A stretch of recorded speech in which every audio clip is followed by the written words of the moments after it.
Hello అండి, అందరికీ నమస్తే. ఈరోజు రెసిపీ వచ్చేసి కాకరకాయ ఫ్రై అండి.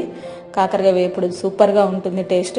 అలాగే హెల్దీ ఐటమ్స్ ఇందులో వేసి మనం రెడీ చేస్తున్నాము. ఎందుకంటే ఇది మనకి రోటీలో కూడా పనికొచ్చేలాగా నేను తయారు చేసి చూపిస్తున్నాను.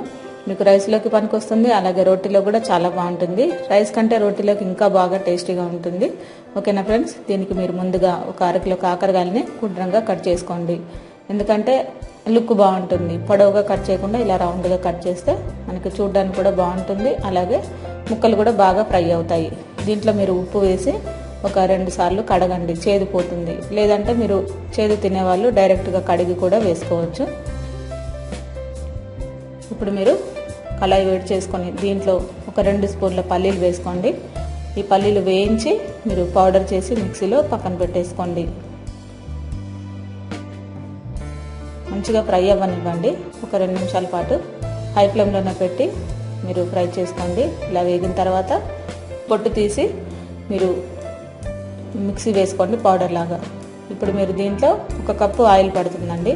ఎందుకంటే మనకి కాకరకాయ ముక్కలన్నీ కూడా ఫ్రై అవ్వాలి, అందుకనే దాదాపు 1 కప్పు నూనె పడుతుంది. ఇప్పుడు మీరు 1/2 స్పూను వాము వేయండి దీంట్లో. అలాగే ఇంగువ కూడా మీరు 1/2 స్పూన్ వరకు వేసుకోండి. మెయిన్ ఈ 2 ఫ్లేవర్లు చాలా రుచి వస్తాయండి. స్మెల్ కూడా చాలా బాగుంటుంది వేగేటప్పుడు. ఇంగువ అలాగే వాము కూడా వేసి కొంచెం దూరగా ఫ్రై చేయండి. ఇలా ఫ్రై అయిన తర్వాత దీంట్లో మీరు నువ్వులు 2 స్పూన్లు కానీ లేదంటే 3 స్పూన్లు కానీ నువ్వులు వేసుకోండి. డైరెక్ట్గా మీరు పౌడర్ చేయనవసరం లేదండి. డైరెక్ట్గా నువ్వుల్ని ఒక 2-3 స్పూన్లు వేసేసుకోండి. వేసిన తర్వాత మనం కడిగి పెట్టుకున్న కాకరకాయ ముక్కలు 1 కిలో కంప్లీట్గా దీంట్లో వేసేసుకోండి. మీరు 1 కిలోనే చేయాలని ఏం లేదండి. 1/2 కిలో చేయొచ్చు, కిలో చేసుకోవచ్చు, లేదంటే 1 కిలో కూడా తయారు చేసుకోవచ్చు. కర్రీని మనకి నిల్వ కూడా ఒక 5 డేస్ వరకు నిల్వ కూడా ఉంటుందండి ఇది. ఇప్పుడు మీరు కంప్లీట్గా ఈ ఆయిల్లోనే ఫ్రై చేయండి. మీడియం ఫ్లేమ్లో ఉంటే మనకి 20 నిమిషాలు పడుతుందండి దాదాపు ఇవి వేగడానికి. అలాగే ఆవాలు వేసేసుకోండి దీంట్లోనే. అలాగే జీలకర్ర కూడా వేసేసుకోండి. పోపులో కూడా వేసుకోవచ్చు కావాలంటే, ఎందుకంటే ఇప్పుడు ఆయిల్లోనే ఫ్రై అవుతాయి కాబట్టి ఇలా వేసినా ఏం కాదు. ఇవన్నీ కూడా దాదాపు మనకి ఒక 20 నిమిషాలు పడుతుందండి వేగడానికి. దీంట్లోనే పసుపు కూడా వేసేసుకోండి. ఇవన్నీ కూడా పచ్చివాసన పోయే వరకు ఈ కాకరకాయ ముక్కలు బ్రౌన్ కలర్ వచ్చేంత వరకు మనం ఫ్రై చేసుకోవాలి. స్టవ్ దగ్గర ఉండి ఫ్రై చేస్తారో లేదంటే హై ఫ్లేమ్లో పెట్టి మనం దగ్గరే ఉండి ఫ్రై చేస్తే దాదాపు ఒక 15 నిమిషాలు పడుతుంది. మీరు మీడియం ఫ్లేమ్లో పెట్టి ఫ్రై చేస్తే ఒక 20 నిమిషాలు పడుతుంది. అలాగే ఉప్పు కూడా దీంట్లో వేసేసుకోండి. ముక్కలన్నిటికి కూడా ఉప్పు పడుతుంది బాగా.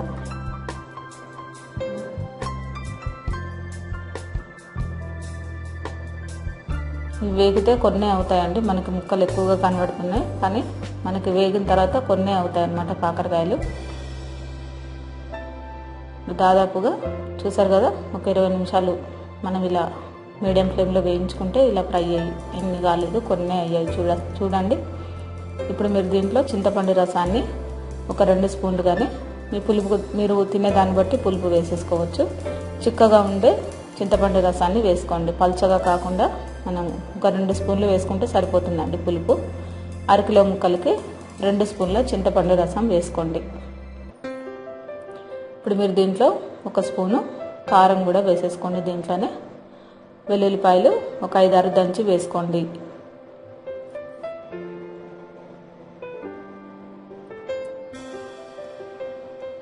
ఇవన్నీ కూడా బాగా కారం, ఉప్పు, చింతపండు రసం అన్నీ కూడా బాగా కలిసేలాగా కలపండి. అలాగే ధనియాల పౌడరు చివర్లో వేసేసుకోండి.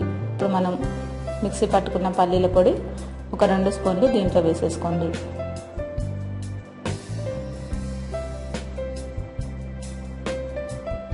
ఓకేనా ఫ్రెండ్స్, ఇది మనకి దాదాపు ఇప్పుడు రెడీ అయిపోయింది. పల్లి పొడి వేసిన తర్వాత ఎక్కువగా ఫ్రై చేయకండి, మాడుతుంది, టేస్ట్ అంతా కూడా పోతుంది. దించే ముందు మాత్రమే మీరు పల్లి పొడి వేసుకోండి. అలాగే చివర్లో కరివేపాకు వేసుకుంటే మనకి ఇది ఇప్పుడు రెడీ అయిపోయినట్టే. ఓకేనా ఫ్రెండ్స్, చాలా రుచిగా ఉండే ఈ కాకరకాయ ఫ్రై మీకు ఇప్పుడు రెడీ అయిపోయింది. ఒకసారి ట్రై చేయండి.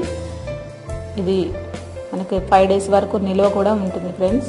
మీరు రోటీలో కానీ వేడి వేడి రైస్లో కానీ ఒకసారి తిని చూడండి. టేస్ట్ మీకే తెలుస్తుంది. ఎలా ఉందో నాకు కామెంట్ కూడా చేయండి. అందరికీ థ్యాంక్ యూ అండి. నా రెసిపీ కనుక మీకు నచ్చినట్టయితే లైక్ చేయండి, షేర్ చేయండి, సబ్స్క్రైబ్ చేయండి. అందరికీ థ్యాంక్ యూ అండి.